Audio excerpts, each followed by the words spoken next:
இவ்வளவு தூரம் நான் வந்துட்டு புதிய அறிவிப்புகளை வெளியிடாம போயிட முடியுமா? போனா நீங்க விட்டுருவீங்களா?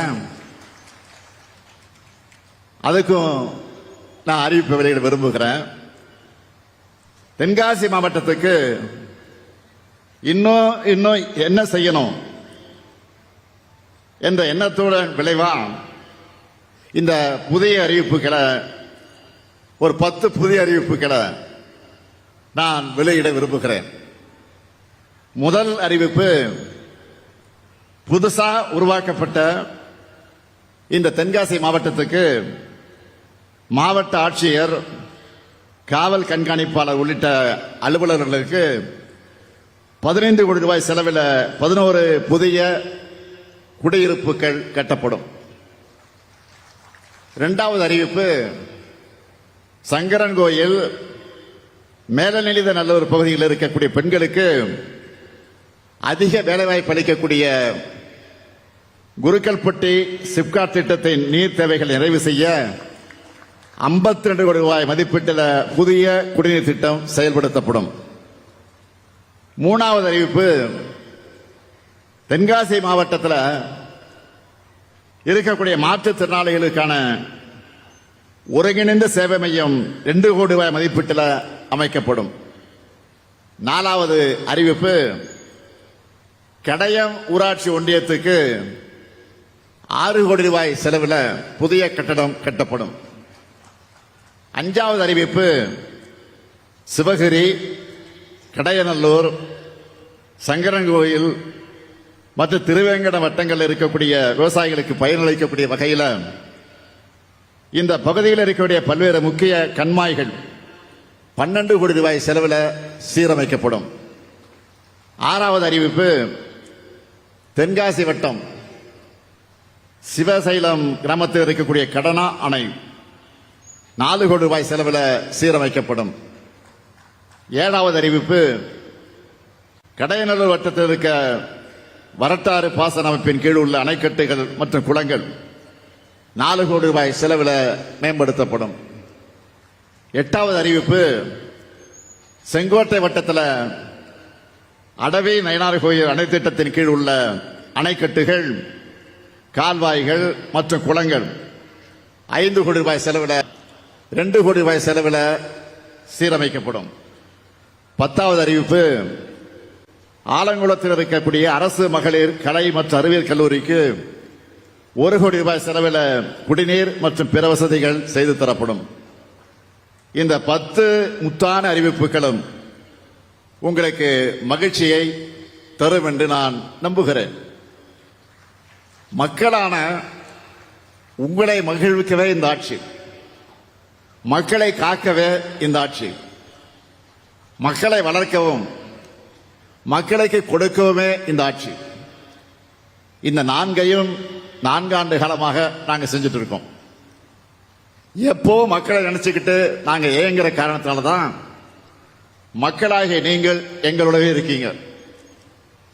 நமக்கிடையே ஏற்பட்டிருக்கக்கூடிய நிலைக்கம்தான் சிலரை தூங்க விடாம பண்ணுது. அதனால்தான் நாள்தோறும் ஏதாவது ஒரு அவதூறு செய்திய சும்மா அடிச்சு விடுறாங்க. அதுலயும் குறிப்பா எதிர்கட்சி தலைவர் திரு பழனிசாமி அவர்கள் விரக்தியின் உச்சிக்கே போய் பேசிட்டு இருக்கிறார். தமிழ்நாட்டில் இப்ப எப்படி பரவலா மழை பெஞ்சிட்டு இருக்குன்னு எல்லாருக்கும் தெரியும். வரலாற்றில் எப்பவும் இல்லாத வகையில் மேட்டூர் அணை தொடர்ந்து நிரம்பி வருது. மேட்டூர் அணை நீரை பாசனத்துக்காக குறிப்பிட்ட நாள் அல்ல, அதுக்கு முன்னாடியே திறந்து விடுறோம். தொடர்ந்து நல்ல மழை பெய்கிறது நல்லாட்சிக்கான அடையாளமாக மக்கள் இன்னைக்கு போற்றிக்கிட்டு இருக்காங்க. ஆனா இதை வச்சு சிலர் அரசியல் செய்யறாங்க. என்ன அரசியல்? விளைச்சல் நல்ல வாங்கல, அது அழுகிடுச்சுன்னு ஏதாவது அவதூறுகளை பழனிசாமி சொல்லிட்டு வராரு. விவசாய பெருமக்கள் பாடுபட்டு உற்பத்தி செய்யற நெல்லை ஒரு நெல்மணி கூட வீணாக கூடாதுன்னு அதிகாரிகளுக்கு நான் உத்தரவிட்டிருக்கிறேன். அந்த அடிப்படையில் கடந்த 4 ஆண்டுகள்ல முந்தைய ஆட்சி காலத்தை விட கூடுதலா நெல் கொள்முதல் செய்யப்பட்டு வந்திருக்கு. முத்தமிழறிஞர் கலைஞர் அவர்கள் 1972 தமிழ்நாடு நுகர்வோர் வாணிப கழகத்தை உருவாக்கி அதன் மூலம் விவசாயிகளிடமிருந்து நெல் கொள்முதல் செய்ய தமிழ்நாடு முழுவதும் நெல் கொள்முதல் நிலையங்களை ஏற்படுத்தி கொள்முதல் செய்யப்படக்கூடிய முறையை தமிழ்நாட்டுக்கு தனியே உருவாக்கினார். நம்ம ஆட்சியில் வேளாண் உற்பத்தி அதிகமாகி இருக்கு, பாசன பரப்பு அதிகரிச்சிருக்கு, அதுக்கேற்ப நெல் கொள்முதலையும் அதிகரிச்சிருக்கிறோம். நெல் கொள்முதல் கிடங்குகளும் அதிகரிச்சிருக்கு. கடந்த 4 ஆண்டுகள்ல விவசாயிகள் இருந்த கொள்முதல் செய்யப்பட்ட நெல் எவ்வளவு தெரியுமா? 1,70,45,545 மெட்ரிக் டன். இதில் ஆண்டுக்கு சராசரியா கொள்முதல் செய்யப்பட்ட நெல் 42,61,386 மெட்ரிக் டன். இது நம்ம ஆட்சியுடைய டேட்டா. இது ஆனா இதுவே முந்தைய அதிமுக ஆட்சி காலத்தில் சராசரியா செய்யப்பட்ட நெல் எவ்வளவு தெரியுமா? ஆண்டுக்கு 22,70,293 மெட்ரிக் டன் மட்டும்தான். இந்த அடிப்படை கூட தெரியாம பொய் சொல்லிட்டு இருக்கிறாரு எதிர்க்கட்சி தலைவர் பழனிசாமி. அவர்கிட்ட பொய்யையும் துரோகத்தையும் தவிர வேற எதையும் எதிர்பார்க்க முடியாது. அவருடைய ஹிஸ்டரி அதுதான். நெல் கொள்முதல் குறித்த மேலும் சில புள்ளி விவரங்களை சொல்லணும்னா, அதிமுக ஆட்சி காலத்தில் அக்டோபர் 1 தேதியில தான் நெல் கொள்முதல் தொடங்கப்பட்டுச்சு. நம்ம ஆட்சியில், திராவிட மாடல் ஆட்சியில் 1 மாத காலம் முன்னாடியே, அதாவது செப்டம்பர் 1 நாளே நெல் கொள்முதல் தொடங்கப்பட்டு வருது. இந்த ஆண்டினுடைய பருவமழைக்கு முன்னாடியே விவசாயிகள் நெல் அறுவடை செஞ்சு புதிய விலையில நெல்லை விற்க 1 மாசத்துக்கு முன்னாடியே செப்டம்பர் 1 தேதியே கொள்முதல் தொடங்கப்பட்டாச்சு. கொள்முதல் செய்யப்பட்ட நெல் பாதுகாப்பா மூடி வைக்கப்பட்டிருக்கு. நெல் கொள்முதல் ஈரப்பத அளவை 17 விழுக்காட்டிலிருந்து 22 விழுக்காடாக அதிகரிக்க ஒன்றிய அரசுக்கு நான் கோரிக்கை வச்சேன். அவங்களும் அந்த கடிதத்தை பார்த்துட்டு அந்த கோரிக்கை கவனிச்சுட்டு வந்து பார்வையிட்டு இருக்கிறாங்க. இப்போ ஒவ்வொரு நேரடி கொள்முதல் நிலையத்திலையும் தினமும் 1000 மூட்டைகள் கொள்முதல் செய்யப்படுது.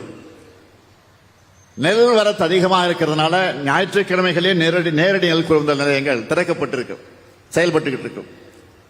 இது எதையும் தெரியாம மாண்புமிகு எதிர்க்கட்சி தலைவர் பேசிக்கிட்டு இருக்கிறார், குழப்பிக்கிட்டு இருக்கிறார். என்னை பொறுத்த வரைக்கும் தினந்தோறும் இது பத்தி விசாரிச்சுட்டு நான் நடவடிக்கை எடுத்துக்கிட்டு இருக்கிறேன். தன்னை விவசாயின்னு சொல்லிட்டு இருக்கக்கூடிய பழனிசாமி ஆட்சியில தான் மிக மோசமான நிலை. என்ன? 3 வேளாண் சட்டங்களை ஒன்றிய பாஜக அரசு கொண்டு வந்துச்சு. அதுக்கு எதிராக 2 ஆண்டு காலம் போராடின விவசாயிகளை பற்றி என்ன சொன்னாரு பழனிசாமி? புரோக்கர் கொச்சைப்படுத்தி பேசினார். அதை நாடு மறக்கல, விவசாயிகளை மறக்க மாட்டாங்க. ஆனா நம்ம திராவிட மாடல் ஆட்சி அமைஞ்சதும் 3 வேளாண் சட்டங்களுக்கு எதிராக சட்டமன்றத்தில் தீர்மானம் கொண்டு வந்தவன் இதோ உங்கள் முன்னால் நின்று கொண்டிருக்கக்கூடிய முத்துவேல் கருணாநிதி ஸ்டாலின். நல்லா தெரியும் நாட்டுக்கு. வடகிழக்கு பருவமழை காரணமா தாழ்வான பகுதிகளை வசிக்கிற மக்கள் மழைநீர் தேங்கி பாதிக்கப்படக்கூடாதுன்னு மக்கள் அச்சமில்லாம தங்களுடைய அன்றாட பணிகளை ஈடுபட உதவுற வகையில் அரசு துரிதமாக செயல்பட்டு வருது. தொடர்ந்து நிலைமையை கண்காணித்து அதிகாரிகளுக்கு உத்தரவுகளை எல்லாம் பிறப்பித்து அதை நாங்கள் ஃபாலோ பண்றோம். மழைநீர் சூழ்ந்திருக்கக்கூடிய பாதிக்கப்படுகிற பகுதிகளில் வெள்ள நிவாரண முகாம் அமைக்கப்பட்டு தேவையான உதவிகள் வழங்கப்பட்டு வருது. பொதுமக்களுக்கு நோய் தொற்று பாதிப்பு ஏற்படாமல் தடுக்க மருத்துவ முகாம்கள் அமைச்சிருக்கிறோம். சென்னையில் நிவாரண மையங்கள் தயார் நிலையில் வைக்கப்பட்டு தொடர்ந்து செயல்படுது. இந்த மையங்களில் உணவு, சுகாதார வசதி, குடிநீர் வசதிகள் செய்யப்பட்டிருக்கும். சமையல் கூடங்கள் தயார் நிலையில் வைக்கப்பட்டிருக்கு. மழைநீரை வெளியேற்ற மோட்டார் பம்புகள், விழக்கூடிய மரங்களை அகற்றுவதற்கு மர அரவை இயந்திரங்கள், மிஷின் எல்லாமே தயார் நிலை வைக்கப்பட்டிருக்கு. இப்படி போர்க்கால தயாரிப்பு நிலையோடு நாம இருக்கிறோம். மக்களை காக்க எங்களுக்கு யாரும் சொல்லித்தர தேவையில்லை. 3 முறை இயற்கை பேரிடர்களை நாம் சந்திச்சிட்டோம். இந்த நாம் ஆட்சிக்கு வந்து 3 முறை வேண்டிய உதவிகள்லாம் செஞ்சு மக்களை காத்தோம். ஆனா பாதிக்கப்பட்ட உட்கட்டமைப்புகளை சரி செய்ய நிவாரண பணிகளுக்காக நாம கேட்ட 37,000 கோடி ரூபாயை ஒன்றிய பாஜக அரசு கொடுத்துச்சா? இல்ல, இதுவரைக்கும் கொடுக்கல. ஏன் கொடுக்கல? அப்படி கொடுத்தா தமிழ்நாடு சீராகிவிடும், தமிழ்நாடு வளர்ந்து விடும். அது நடக்கக்கூடாதுன்னு நினைக்கிறாங்க ஒன்றியத்தில் இருக்கக்கூடிய அரசு. ஒன்றிய அரசு பணம் கொடுத்தாலும் கொடுக்காமல் போனாலும் தமிழ் மக்களை காப்பதுதான் நம்முடைய கடமைன்னு செயல்பட்டு வரக்கூடிய அரசு தான் இந்த திராவிட மாடல் அரசு என்பதை நீங்கள் மறந்துவிடக்கூடாது. ஆனா தொல்லை கொடுத்தாலும், என்ன தொல்லை கொடுத்தாலும், என்ன தொந்தரவு பண்ணாலும் தமிழ்நாட்டினுடைய வளர்ச்சியை யாராலும் தடுக்க முடியல. இப்போ தேர்தல் ஆணையம் மூலமா சிறப்பு தீவிர வாக்காளர் பட்டியல் திருத்தம் என்கிற பேரில் நம்முடைய வாக்குரிமையை பறிக்கிற சதியை அறிவிச்சிருக்கிறாங்க. ஏற்கனவே பீகார்ல இதனால் என்ன நடந்துச்சுன்னு பார்த்தோம். பாஜக தோல்வி உறுதியானா வாக்காளர்களையே நீக்க துணிஞ்சாங்க. அதே ஃபார்முலாவை தமிழ்நாட்டிலையும் இப்போ முயன்று பார்க்கிறாங்க. தொடக்க முதலே இந்த சதியை உணர்ந்து நம்ம எல்லாரும் எல்லா வகையிலும் இதை எதிர்த்துட்டு இருக்கிறோம். இப்போ கேரளாவும் நம்மோட இதில் இணைஞ்சிருக்காங்க. இது தொடர்பாக நம்முடைய அடுத்த கட்ட நடவடிக்கை குறித்து முடிவெடுக்க வருகிற நவம்பர் 2ஆம் தேதி என்று நான் அனைத்து கட்சி கூட்டத்தை கூட்டியிருக்கிறேன், அழைப்பு விடுத்திருக்கிறேன். எல்லாருக்கும் அழைப்பு போயிருக்கு. இந்த மேடையிலிருந்து மீண்டும் உறுதியா சொல்றேன், ஜனநாயகத்தோட அடித்தளமே வாக்குரிமை தான். அதை எந்த நிலையிலும் விட்டுக் கொடுக்க மாட்டோம். வாக்குரிமை பறிப்பு, வாக்கு திருட்டு போன்ற பாஜக முயற்சிகளை முறியடிப்போம். தமிழ்நாட்டு மக்களுடைய வாக்குரிமையை காப்போம். மக்களாட்சியை காப்பதற்கான இந்த முன்னெடுப்புல அனைத்து கட்சிகளும் அரசியல் வேறுபாடுகளை கடந்து பங்கெடுக்க வேண்டும் என்று நான் இந்த மேடையில் இருந்தவர்களுக்கெல்லாம் அழைப்பு விடுக்கிறேன். இயற்கை பேரிடராக இருந்தாலும், செயற்கையான அரசியல் சதியாக இருந்தாலும், எல்லாவற்றிலும் இருந்து காப்பதுதான் என்றைக்குமே நம்முடைய பணி. நான் முதல்ல சொன்னது போல மகத்தான உங்களை மகிழ்விக்கவே இந்த ஆட்சி, மக்களை காக்கவே இந்த ஆட்சி, மக்களை வளர்க்கவே இந்த ஆட்சி, மக்களுக்கு தேவையானதை கொடுக்கவே இந்த ஆட்சி. இந்த நல்லாட்சி என்னாலும் தொடரும் தொடரும். தமிழ்நாட்டின் வளம் பெருகும் பெருகும் என்று சொல்லி விடைபெறுகிறேன். நன்றி, வணக்கம். தென்காசி சென்ற முதலமைச்சர் மு.க. ஸ்டாலின் பேசிய அந்த காட்சிகளை பார்த்தோம். இது குறித்த கூடுதல் விவரங்களை பின்னர் வரக்கூடிய செய்தி தொகுப்பில் பார்க்கலாம்.